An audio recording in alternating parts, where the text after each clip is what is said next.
ఇటీవల ఒక ప్రతిపక్ష నాయకుడు రోడ్డు మీద పోతున్నా అంటే ఆ రోజు ఏం జరుగుతుందని భయపడే పరిస్థితికి వస్తున్నా.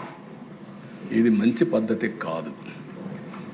ఇలాంటి సమస్యలన్నీ నేను ఒకటే చెప్తున్నా, ఒక ఎక్కడికి పోయినా దౌర్జన్యం చేయడం, రోడ్డు అంతా బ్లాక్ చేయడం. విజయవాడ నుంచి గుంటూరుకు పోవాలంటే 6 అవర్స్. ఇంకెవడు వాడికి నరకం అన్నమాట. ఎవడు రోడ్డు మీదకి వచ్చినా వాడికి నరకం.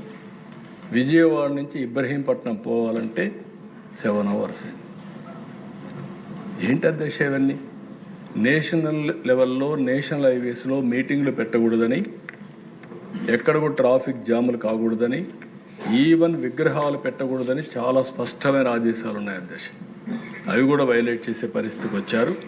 రెండో దేశాన్ని చెప్పకపోతే మళ్ళీ నేను ఫెయిల్ అయినట్టు అవుతుంది. దాన్ని ఏ విధంగా ఆలోచించాలో ఆలోచిస్తాం. తిరుపతి లడ్డు మీద కూడా, ఎందుకంటే ఇది చాలా సున్నితమైన సమస్య. నేను కూడా చాలా ఆలోచించాను దీని మీద ఎక్కువ మాట్లాడకూడదని. ఎందుకంటే దేవుని పవిత్రత కోసం కొంతమంది కావాలని దేవుని పవిత్రత దెబ్బతీసి భక్తుల మనోభావాలు దెబ్బతీయాలనుకున్నప్పుడు మనం కూడా గట్టిగా చర్యలు తీసుకోకపోతే చాలా సమస్యలు వస్తాయని నా అభిప్రాయం. ఇప్పటి వరకు మీరు చూస్తే అధ్యక్ష, తిరుమల తిరుపతి దేవస్థానం నాకు తెలిసి కానీ తెలియకుండా నేను ఏ తప్పు చేయను. మనసా వాచ చెప్తున్నా. నేను నిద్రలేస్తాను ఆలోచించేది అధ్యక్ష, వెంకటేశ్వర స్వామి అంటే నాకు ఒక భక్తి. నాకు నిద్ర రాకపోతే ఆయన తలుచుకోవడం నిద్రలేసి ఒకసారి పూజ రూమ్లోకి 2 నిమిషాలే పూజ చేస్తాను. నా పూజ కూడా ఎందుకు ఈ మాట చెప్తున్నానంటే పబ్లిక్ కూడా అర్థం కావాలి. నేను ప్రజా రాజధాని అమరావతి, దేవతల రాజధాని అమరావతి, కలియుగ దేవుడు వెంకటేశ్వర స్వామి. ఆయన ఈ రాష్ట్రంలో ఉండడం మన అదృష్టం. హిందువులు ప్రపంచంలో ఎక్కడున్నా వెంకటేశ్వర స్వామి దర్శనం చేసుకోవాలని వచ్చి జీవితంలో ఒకసారి 10 సార్లు దర్శనం చేసుకొని వీళ్ళ బాధలన్నీ ఆయనకి చెప్పుకొని పోయే పరిస్థితి. ఇటీవల ఒక భక్తుడు నా దగ్గరికి వచ్చి, నేను ఆయన భక్తుడిని, అది కూడా జైన్, నేను ఆయన ఎప్పటికీ కోరుకొని ఏది చేసినా చేస్తాను. ఇటీవల వ్యాపారం చేశాను. ఆయన తలుచుకొని వ్యాపారం చేస్తే నేను ఒక 20% అమ్మితే దగ్గర నాకు 20-30% అమ్మాను. అజ్ఞాత భక్తుడు నాకు ఒక 5,000 కోట్లు వచ్చింది. ఇదంతా వెంకటేశ్వర స్వామి వల్ల వచ్చింది. కాబట్టి ఆయనకు 122 కేజీల బంగారం ఇవ్వాలని మొక్కున్నాను. తిరుమలకి వచ్చి అడిగాను. అడిగితే ప్రతిరోజు వెంకటేశ్వర స్వామి 121 కేజీల బంగారం పెట్టుకుంటాడని తెలిసింది. ఈ సందేశం సాక్షాత్తు వెంకటేశ్వర స్వామి నాకు ఇచ్చాడని ఆ భక్తుడు చెప్పినప్పుడు ఎంత నమ్మకం ఉందో అర్థమైంది అధ్యక్ష. ఇది ఒక ఎగ్జాంపుల్ మాత్రం. అలాంటిది ఈరోజు అక్కడ జరిగింది. మనం ఆ రోజు చెప్పకపోతే మన మీద అపచారం. రేపు ఏదైనా జరిగిందనుకోండి, మీరు ఎందుకు చెప్పలేదని చెప్పితే తిరిగి ఏ విధంగా వీళ్ళు ఆ అపవిత్రతను ఇంకా ఎక్కువ చేయడం కోసం ముందుకు తీసుకుపోవడం, ఇవన్నీ చేసే పరిస్థితికి వచ్చారు అధ్యక్ష. ఇది కరెక్ట్ కాదు. నేను ఒకటే హామీ ఇస్తున్నా, రాష్ట్రంలో ఉండే అన్ని దేవాలయాల్ని ప్రక్షాళన చేశాం. ఎక్కడ అపవిత్రత జరగడానికి వీలు లేదు.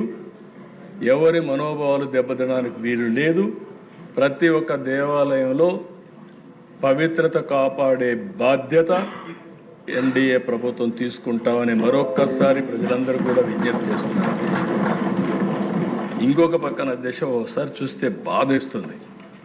వీళ్ళ యొక్క బిహేవియర్ చూస్తే కూడా ఆశ్చర్యం వేస్తుంది. కల్తీ లడ్డుకు హెరిటేజ్ ఎందుకు తీసుకొస్తారు అధ్యక్ష? నాకైతే అర్థం కాదనమాట. నాకు ఇలాంటి ఆ రోజు వివేకానంద రెడ్డి, నేనే ముఖ్యమంత్రి, చెప్పకపోతే ఒక బాధ, చెప్తే ఒక బాధ. ఆ రోజు నిద్రలేసాను. మా వాళ్ళు ఇక్కడే ఉన్నారు, ఐజీలు ఉంటారు, మాకంతా సపోర్ట్తో డీజీలు ఉంటారు, అందరూ ఉంటారు. సాక్షి పేపర్లోనే వచ్చింది, నేను చెప్పాను ఈ హౌస్లోని. సాక్షిలో వచ్చి గుండెపోటుతో చనిపోయాడు. అక్కడి నుంచి నాటకాలు. నెక్స్ట్ డే సాక్షాత్ ముఖ్యమంత్రి చేతిలో కత్తిపెట్టి నారాసుర రక్త చరిత్ర. ఏ ఫిక్షన్లో కూడా రాదనుకుంటాను ఇవి.